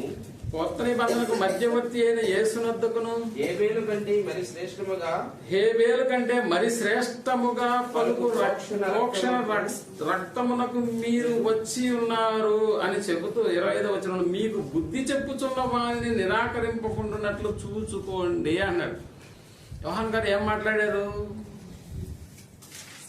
సర్ప సంతానమా, రాబో ఉగ్రతను నుండి తప్పించుకొనుటకు మీకు బుద్ధి చెప్పిన వాడు ఎవడా అన్నాడు. ఇక్కడేం మాట్లాడుతున్నాడు హెబ్రీ గ్రంథకర్త? మీకు బుద్ధి చెప్పిన వారిని నిరాకరింపకుండా ఉండునట్లు చూసుకోండి. వారు భూమి మీద నుండి బుద్ధి చెప్పిన వారిని నిరాకరించినప్పుడు తప్పించుకొనకపోయిన ఎడల పరలోకము నుండి బుద్ధి చెప్పుతున్న వారిని విసర్జించు మనము తప్పించుకొనకపోవటం మరి నిశ్చయము కదా. అంటే స్వయాన యేసు ప్రభుల వారే వచ్చి అనేక విషయాలను గురించి ఆయన మాట్లాడుతున్నప్పుడు ఇప్పుడు ఎందులోకి వస్తే రక్షణ అనేటటువంటి ఏర్పాట్లు కూడా యేసు ప్రభుల వారే తానే స్వయంగా వచ్చి వివరిస్తూ ఉన్నప్పుడు కూడా అలాంటి వాడిని సైతం నువ్వు పక్కన పెట్టేసావనుకో, ఇక ఉగ్రత అనేటటువంటిది రెడీగా ఉంటుందా? ఒకసారి మనం చూద్దాం. దశలోనికి రాసిన మొదటి పత్రిక 1వ అధ్యాయము 10వ వచనాన్ని మనం ఆలోచించగలిగితే, దశలోనికి రాసిన మొదటి పత్రిక 1వ అధ్యాయము 10వ వచనాన్ని మనం ఆలోచన చేస్తున్నాం. మీ యొద్ద మాకు ఎట్టి ప్రవేశము కలిగెనో, మీ యొద్ద మాకు ఎట్టి ప్రవేశము కలిగెనో అక్కడి జనులు మమ్మల్ని గూర్చి తెలియజెప్పుతున్నారు. అక్కడి ప్రజలు మమ్మల్ని గూర్చి తెలియజెప్పుతున్నారు. మరియు మీరు విగ్రహములను విడిచిపెట్టి జీవము గలవాడును సత్యవంతుడైన దేవునికి దాసులగుటకును దేవుడు మృతులలో నుండి లేపిన యేసు అనగా రాబోవు ఉగ్రత నుండి అన్నట్టు. అంటే మృతులలో నుండి లేపిన యేసు అనగా రాబోవు ఉగ్రత నుండి మనలను తప్పించుచున్న ఆయన కుమారుడైన యేసు పరలోకము నుండి వచ్చునని ఎదురు చూచుటకును మీరు ఎలాగో దేవుని వైపునకు తిరిగిరో ఆ సంగతి వారే తెలియజేయుచున్నారు అనేటటువంటి పదాన్ని వాడతాం. అంటే ఎవరి వల్ల ఆ ఉగ్రత నుండి తప్పించబడేటటువంటి అవకాశం ఉంది? యేసు, మృతులలో నుండి లేపిన యేసు అనగా అన్నాడు. అనగా రాబోవు ఉగ్రత నుండి ఏం చేస్తున్నాడు? ఆయన తప్పిస్తున్నాడు. రాబోయేటటువంటి ఉగ్రత నుండి తప్పించబడేటటువంటి ఆ ఏర్పాట్లు ఎవరెందు ఉంచాడు యేసు ప్రభువు వారంటే? తండ్రి అయినటువంటి దేవుడు ఎవరి వలన ఆయన ఉగ్రత నుండి తప్పించబడేటటువంటి అవకాశం ఇచ్చాడు అని అంటే ఆయన కుమారుడైనటువంటి యేసు ప్రభువు వారు. ఆయన్ను ఏం చేశాడు దేవుడు అని అంటే మృతులలో నుండి లేపాడు. ముందుగా మృతులలో నుండి లేపాడు. కాబట్టి ఏం చేయాలి ఇప్పుడు? ఆ మృతులలో నుండి లేపినటువంటి వాని యందు విశ్వాసం ఉంచేటటువంటి కార్యక్రమాన్ని ఎవరైతే జరిగిస్తారో ఇప్పుడు వాడు దేనిలోకి వచ్చేసాడంటే సేఫ్ హ్యాండ్స్ అనే పదంలోకి వచ్చేసాడు. కాబట్టి మళ్ళా 12వ అధ్యాయం హెబ్రీయులకు రాసిన పత్రిక 26వ వచనాన్ని మనం ఆలోచించగలిగితే, అప్పుడు ఆయన శబ్దము భూమిని చెలింపజేసెను. కానీ ఇప్పుడు నేను ఇంకొకసారి నేను భూమిని మాత్రమే కాక ఆకాశమును కూడా ఏం చేస్తాను? అందుకని ఆకాశాన్ని కూడా కంపింపజేస్తేనే కదా ఆకాశంలో ఉన్నటువంటి నక్షత్ర రాశులన్నీ కూడా ఏమైపోతాయి? రాలిపోతాయి. కాబట్టి ఇంకొకసారి అను మాట చెలింప చేయబడనివి నిలకడగా ఉండు నిమిత్తము అవి సృష్టించబడినవన్నట్టు చెలింప చేయబడినవి బొత్తిగా తీసివేయబడినని అర్థమిచ్చుతున్నది. అందువలన మనము నిశ్చలమైన రాజ్యమును పొంది అన్నాడు. నిశ్చలమైన రాజ్యమును పొంది దైవ కృప కలిగి ఉందుము.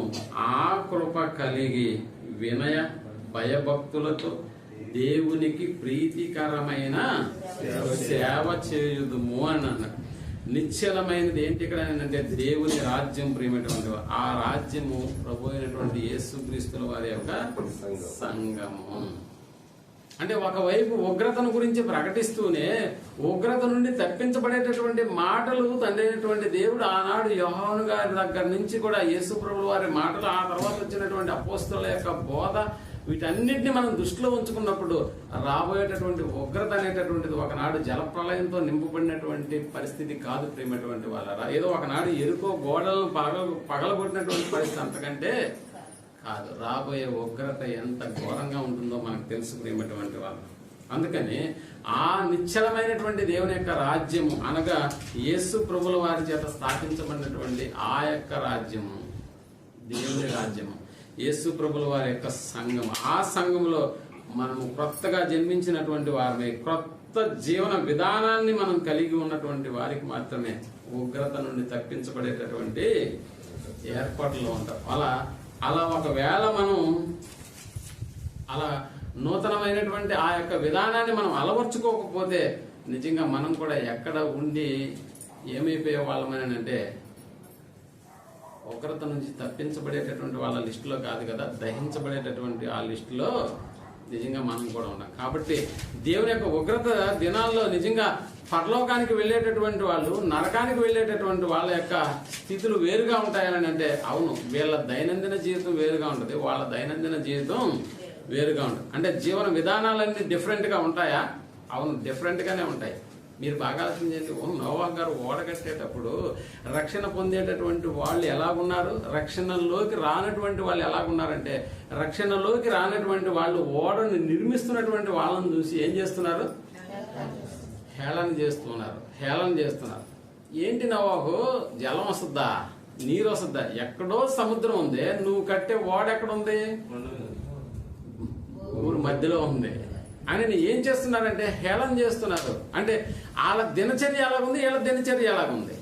వీళ్ళేమో హేళనలో ఉన్నారు, వాళ్ళేమో దేవుడు చెప్పినటువంటి మార్గంలో తమ దైనందిన జీవితాన్ని, ఎందుకు నిద్రలేయంగానే నోవా కుటుంబం ఎక్కడికి వెళ్తున్నారంటే గొడ్డలి, రంపాలు, బహుశా ఆ రోజులు ఉన్నాయో లేవు కానీ ఎక్కడికి వెళ్తున్నారా అంటే చితి స్మారకం మ్రాను చెట్టు ఎక్కడుందా అని ఎదుగుతూ పోతున్నారు. అంతేనా? ఆ మ్రాన్ ఎక్కడుందా అని ఎదుగుతూ పోతున్నారు. నిజంగా ఈనాడు దేవుని యొక్క రాజ్యమైనటువంటి యేసు ప్రభుల వారి యొక్క సంఘాన్ని గురించి నువ్వు ఆలోచించగలిగితే ప్రియమైనటువంటి వాళ్ళరా, ఒకవేళ నువ్వు ఆ రాజ్యపు పౌరుడు అయితే నీ దైనందిన స్టైల్ అంటే నీ దినచర్యలో కూడా ఎలా ఉండాలంటే విపరీతమైనటువంటి మార్పులు. నీ పక్కన ఉన్నటువంటి వాడికి అంటే అవతల వాడు లోక సంబంధమైనటువంటి వాడి యొక్క దినచర్య కావచ్చు, నువ్వు క్రీస్తులో ఉన్నప్పుడు నీ దినచర్య కావచ్చు, ఇద్దరి దినచర్యలు ఎలాగుండాలంటే ఒకరికి వ్యతిరేకంగా కనిపించాలి. అలా కనిపించకపోతే నిజంగా ఇద్దరు ఒకే దగ్గరకు వెళ్ళిపోయేటటువంటి పరిస్థితి ఏర్పడుతున్నటువంటి వాళ్ళు. ఎందుకంటే మన లైఫ్ స్టైల్లో మార్పు అనేది రాకపోతే ఏమైపోతామని అంటే లోకస్తుల్లాగా మారిపోతూ ఉంటాము. ఎప్పుడు కూడా దేవుని యొక్క వాక్యాలకు నువ్వు ఇంపార్టెంట్ ఇవ్వకపోతే ఇదిగో సాతానికి నువ్వు దగ్గరైపోయేటటువంటి అవకాశం ఉంటుంది. దేవుని యొక్క రాజ్యంలోకి నువ్వు రాకుండా ఏదో లోకస్తుల్లాగా మనం చెప్పుకుంటూ ఉంటాం, నేను పర్లేదండి, నేను పలానా క్రీస్తు సంఘ సభ్యుని అని చెప్పుకొని లోకస్తుల్లాగా ఒకవేళ జీవితాన్ని నువ్వు కనపరుస్తూ ఉంటే నిజంగా నీకు వర్తిస్తుందా ఈ యొక్క భద్రత అనేటటువంటి దాని అంటే అలా కనపడదు. ప్రియమైనటువంటి వాళ్ళ దేవుని రాజ్యము నిజంగా కాలిపోయినటువంటి రాజ్యము, అది నిత్యము నిలిచిండేటటువంటి రాజ్యము. ఆ ఉగ్రతను తప్పించుకోవడానికి దేవుని రాజ్యం అనేటటువంటి ఈ యొక్క పరిధిలోనే మనుషుడు ఉంటేనే రాబోయేటటువంటి ఉగ్రత నుండి తప్పించబడేటటువంటి ఏర్పాట్లు కలిగినటువంటి వాడుగా ఉంటున్నాం. అందుకనే నేడు దేవుని యొక్క రాజ్యంలో ఉన్నామని అంటూ లోకస్తుల్లాగా నువ్వు జీవిస్తూ వస్తే దీనికి ప్రయోజనం అంటే ఏది ఉండదు. ఎందుకనంటే నువ్వు రక్షణలోకి వచ్చావని అంటే ఆ ఉగ్రత నుండి నువ్వు తప్పించుకునేటటువంటి ఏర్పాట్లు నువ్వు కలిగి ఉంటావు. అంతే తప్ప మళ్ళీ ఈ లోకానికి వచ్చేసాం కదా, ఈ రాజ్యంలో నేను ఉన్నాను కదా అని అంటే నువ్వు నిశ్చలమైనటువంటి దేవుని రాజ్యంలో నువ్వు ఉంటూ కూడా మళ్ళీ ఎక్కడికి వెళ్ళిపోతున్నావు అని అంటే లోకస్తులాగా బ్రతికేటటువంటి పరిస్థితికి వెళ్ళిపోతున్నావు. కాబట్టి ప్రియమైనటువంటి వాళ్ళరా, పరలోకం నుండి ఆయన బుద్ధి చెప్తున్నాడు. ఆ బుద్ధి చెప్పేటటువంటి మాటలు విన్నటువంటి మనం నూతన జీవన విధానాన్ని మనం జీవితంలో మనం అలపరుచుకోకపోతే, దేవునికి రాజ్యానికి సంబంధించినటువంటి జీవన విధానం మనం అనుసరించకపోతే మన కొరకు ఏమి ఎదురు చూస్తున్నారని అంటే దేవుడు ఎంత హెచ్చరించినా కూడా ఆ ఉగ్రత నుంచి తప్పించబడేటటువంటి మార్గాలు మన జీవితాల్లో కనిపించకపోవడం వల్ల మనం కూడా భవిష్యత్తులో ఏమైపోయే వాళ్ళంగా ఉంటున్నామని అంటే ఆ ఉగ్రత నుండి తప్పించబడేటటువంటి వాళ్ళం కాకుండా ఆ ఉగ్రతకు దహించబడేటటువంటి వారంగా మనం ఉండిపోతే ఏం ప్రయోజనం చెప్పండి. దేవుడు ఆ ఉగ్రతను కనపరిచేటటువంటి కార్యక్రమాన్ని కలిగి ఉన్నాడు. అందుకనే మనకు తెలుసు 12వ అధ్యాయం చివరి వచనంలో ఆయన చెబుతూ దేవునికి ఎలా ఆ కృప కలిగి వినయ భయభక్తులతో అన్నాడు. ఏ కృప? ఉగ్రత నుండి కాపాడగలిగేటటువంటి ఆ కృప. నిశ్చలమైనటువంటి దేవుని రాజ్యంలో ఉన్నటువంటి నీ స్థానం సుస్థిరంగా నువ్వు ఉంచుకోకపోతే, ఇదిగో ఒకవేళ ఉంచుకుంటే ఆ కృప కలిగి వినయ భయభక్తులతో దేవునికి ప్రీతికరమైన సేవ చేయుదము అన్నాడు. ప్రీతికరమైనటువంటి సేవ చేయుదము అనగా మన దేవుడు దహించు అగ్ని అయి ఉన్నాడు అన్న పదం రాస్తున్నాడు ప్రియమైనటువంటి వారు. అందుకని ఉగ్రత దాని యొక్క తీవ్రత ఎంత భయంకరంగా ఉంటుందో మనకు అర్థం చేసుకోగలిగితే ఆ భయంకరమైనటువంటి ఆ ఉగ్ర తీవ్రత నుండి మనం నిజంగా తప్పించబడాలని అంటే మన జీవితంలో మన లైఫ్ స్టైల్ అనేటటువంటిది దేవునికి ప్రీతికరమైనటువంటి సేవ చేసే విధంగా మనం మర్చుకోకపోతే ఏమైపోతామని అంటే దేవుని యొక్క మరొక కోణాన్ని చూపిస్తున్నాడు గ్రంథకర్త. ఇదిగో ఆ కోణాన్ని చూడు, ఇక్కడ ఏర్పాటు చేయబడినటువంటి దేవుని యొక్క రక్షణ ఏర్పాట్లు చూడు. ఈ రక్షణ ఏర్పాట్లలోకి నువ్వు ఉండావంటూ మళ్ళా లోకంలోకి వెళ్ళి నువ్వు బ్రతకగలిగితే దేవుడు ఎలా ఉన్నాడు అంటే దహించు అగ్నిగా ఉన్నాడన్న సంగతి నువ్వు జ్ఞాపకం చేసుకుంటే ప్రియమైనటువంటి వాళ్ళరా, ఆ భయం కలిగి దేవుడు అనుగ్రహించేటటువంటి ఆ కృప, అది నిశ్చలమైనటువంటి ఆయన రాజ్యం అనగా క్రీస్తు సంఘములో నువ్వు సుస్థిరం నువ్వు చేసుకోకపోతే ఎక్కడికి వెళ్ళినా కూడా మీరు ఆలోచించేయండి. మనం ఒకవేళ ఈ యొక్క రోజులో ఇంకొక దగ్గరికి మనం వెళ్ళామని అంటే అక్కడికి వెళ్ళి ఏదో ఇంటికి పక్కనే ఉంది కదా అని చెప్పి మరొక సంఘానికి వెళ్ళామనుకో, చెల్లుబాటు అవుతుందా? చెల్లుబాటు కాదన్న సంగతి మనం ఎన్నో లేఖనాల్లో ఎన్నో వచనాలు మనం ఆలోచన చేస్తూ ఉన్నాం. కానీ మనకు అవన్నీ లెక్కలేకరా. ఎప్పుడు లెక్కలేక వస్తాయి అని అంటే ఉగ్రత దినం అనేటటువంటిది తొందరలోనే మన మీదకి రాబోవడానికి అది చాలా త్వరపడుతూ ఉంది ప్రేమటువంటి వాళ్ళ, అలా చాలా త్వరపడుతూ ఉంది. కానీ మనకు అర్థం కాని విషయం ఏంటంటే దేవుడి దగ్గరకు వస్తున్నామే తప్ప ఆయన ఉన్నాడన్న ఆలోచన కూడా మన జీవితాల్లో మనం కనపరచట్లేదు. ఇక ఉగ్రతను గురించి ఏమని ఆలోచిస్తాం మనం? అందుకనే మన జీవితంలో ఎప్పుడు మనకి దేవుడు తోడుగా ఉండాలని కోరుకుంటామని అంటే ఏదో మన జీవితానికి సంబంధించి ఏదైనా ఆపద సంభవించినప్పుడు, లేకపోతే ప్రపంచానికి సంబంధించినటువంటి ఏదైనా ఆపద సంభవించినప్పుడు ఆ రెండింటిని దృష్టిలో పెట్టుకుని అప్పుడు ఆ కొద్ది దినాల వరకే మనం ఏం చేస్తామని అంటే భయాన్ని భక్తిని కనుపరుస్తాం. ఆ తర్వాత మళ్ళీ యథాప్రకారమే మన జీవన విధానాన్ని మనం మలుచుకుంటూ ఉంటాం ప్రేమటువంటి. అలాంటిది కాదు క్రైస్తవ జీవితం అనేటటువంటిది. రాబోయేటటువంటి ఉగ్రత నుండి మనం తప్పించుకోవడానికి తండ్రి అయినటువంటి దేవుడు ఏర్పాటు చేయకపోతే నువ్వు దేవుని నిందించినా ఇబ్బంది లేదు. బట్ ఆయన చేసినటువంటి ఏర్పాట్లు నువ్వు ఉండకపోతే దేవుడే మనల్ని నిందించేటటువంటి అవకాశం ఉంటుంది. అదే ఉగ్రత పేరుతో మనల్ని దహించేటటువంటి కార్యక్రమాన్ని చేసి ఉన్నాడు. ఒకనాడు జలప్రళయంలో మనుషులు తమ ప్రాణాలను పోగొట్టుకున్నారేమో, కానీ ఎరుకో పట్టణపు ఆ యొక్క యుద్ధ రంగంలో ఇదిగో రాహాబ్ అనేటటువంటి వేసే ఇంటి అవతల ఉన్నటువంటి వాళ్ళు తమ ప్రాణాలను పోగొట్టుకున్నారేమో, కానీ రాబోయేటటువంటి ఉగ్రత అనేటటువంటిది ప్రాణాలను తీసేది ప్రేమటువంటి వాళ్ళ. అక్కడ ఉన్నటువంటి పరిస్థితి అగ్ని ఆరదు, పురుగు సావదు. ఎన్నేళ్ళు? ఓ 100 ఏళ్ళ, ఓ 1000 ఏళ్ళ అంటే కాదు ప్రేమటువంటి వాళ్ళ. నిరంతరము కొనసాగేటటువంటి ఆ యొక్క విలయ తాండం, ఆ తీవ్రత నిజంగా మనం అర్థం చేసుకోగలిగితే దాని నుండి నిజంగా మనం తప్పించబడాలంటే దేవుడు ఏర్పాటు చేసినటువంటి దేవుని సంఘం అనేటటువంటి క్రీస్తు సంఘం అనేటటువంటి దాంట్లో నీ యొక్క స్థానాన్ని సుస్థిరం చేసుకోవాల్సినటువంటి అవసరత ఎంతైనా ఉందని నేను కూడా హెచ్చరించుకుంటూ మీకు ఈ మాటలు చెప్పి ముగిస్తున్నాను. ప్రార్థన చేసుకుంటూ దయగలిగిన మాకు అన్నదాన్ని మీ ప్రేమను బట్టి మాకు అనుగ్రహించినటువంటి మరొక దినాన్ని బట్టి మీ కుమారుని ద్వారా మిమ్మల్ని కనపరిచేటటువంటి ఆ యొక్క వాక్యం మాకు అనుగ్రహించినటువంటి మీ కృపను బట్టి మీ కృతజ్ఞత చెల్లిస్తున్నాం. నన్ను ఇప్పటి వరకు మీరు మీ మాటల ద్వారా మమ్మల్ని హెచ్చరిక చేసినటువంటి విధానం, ఒకనాడు మీరు కనపరిచినటువంటి ఉగ్రత దానికి సంబంధించి మీరు ఏర్పాటు చేసినటువంటి రక్షణ విధానం, రెండింటినీ ఒకే కోణంలో మీరు భూమి మీద ఉన్నటువంటి ప్రజలకు మీరు చూపించినా కూడా తర్వాత కాలాల్లో రాబోయేటటువంటి ఉగ్రతను గురించి మమ్మల్ని హెచ్చరింపజేస్తున్నటువంటి మీ మాట, అందులోంచి తప్పించబడాలనేటటువంటి ఏకైక మార్గం మీ కుమారుడు తన స్వరక్తమిచ్చి సంపాదించినటువంటి ఆ యొక్క స్థానిక సంఘంలో మా యొక్క స్థానాన్ని మేము సుస్థిరం చేసుకునేటటువంటి స్థితిని మేమందరం కలిగేలాగా సహాయం చేసి నడిపించమని ఈ ప్రార్థనను మా రక్షకుడును మీ కుమారుడైనటువంటి యేసు ప్రభుల వారి నామంలో ప్రార్థించి అడిగి వేడుకొంటున్నాం తండ్రి.